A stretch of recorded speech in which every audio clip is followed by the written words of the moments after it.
Guys നമ്മളിപ്പോൾ നിൽക്കുന്നത് ചിത്രാമ്മയുടെ വീട്ടിൽ വെജിറ്റബിൾ ഗാർഡനും ഫ്ലവർ ഗാർഡനും ഒന്ന് കാണാനാണ്. പക്ഷെ ഇത്തിരി ഇരുണ്ട് പോയി, എന്നാലും കുറച്ച് ഗോൾഡ് ലൈറ്റ്സ് ഉള്ളതിനാൽ അത് കുറച്ച് ബ്രൈറ്റ്സ് ആയിട്ട് നൈറ്റ് കാണുന്നതാണ് അതിൻ്റെ എഫക്റ്റ് എന്ന് എനിക്ക് തോന്നുന്നു. നിങ്ങൾക്ക് എങ്ങനെയാണെന്ന് നിങ്ങൾ കമൻറ്റ് ചെയ്യുക. ഫസ്റ്റ് ഉണ്ട് ഇവിടെ ഒരു വാഴ തൈയാണ് നിൽക്കുന്നത് ഗൈസ്.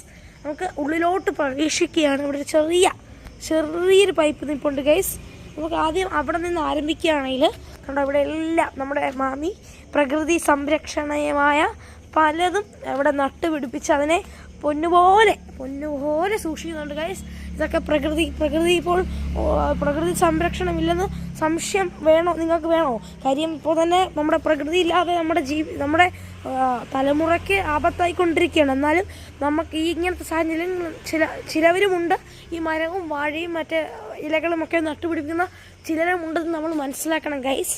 നമ്മൾ കൂടുതൽ ഔട്ടിലോട്ട് പോകുമ്പോൾ കണ്ടോ ഒരു ചെറിയ ഇതൊക്കെ മാവിലയാണ്. മാവിലയുടെ അകത്തൂടെ നമ്മൾ പോവുകയാണ്. കുറേ തേങ്ങ പൊതിച്ചിട്ടിരിക്കുകയാണ് ഗൈസ്. ഇവിടെ ഇനി അങ്ങോട്ട് പോയി ഇരുട്ടാണ്. നല്ല ഇവിടെ അത്രയും നട്ടുപിടിപ്പിച്ചതാണ് നമുക്ക് കാണാൻ കഴിയുന്നത്.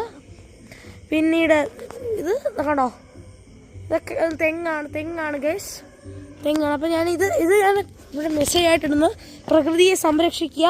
നിങ്ങളുടെ വീട്ടിലിങ്ങനെ വല്ലതും ഉണ്ട്, നിങ്ങൾ എവിടെയെങ്കിലും ഇതുപോലുള്ള പ്രകൃതി സംരക്ഷിക്കുന്ന പൂവും ഇങ്ങനെയൊക്കെ സംരക്ഷിക്കുന്നവരെ കണ്ടിട്ടുണ്ടെങ്കിൽ എൻ്റെ ഈ ചാനലിൽ കമൻറ്റ് ചെയ്യുക, സപ്പോർട്ട് ചെയ്യുക. ബൈ.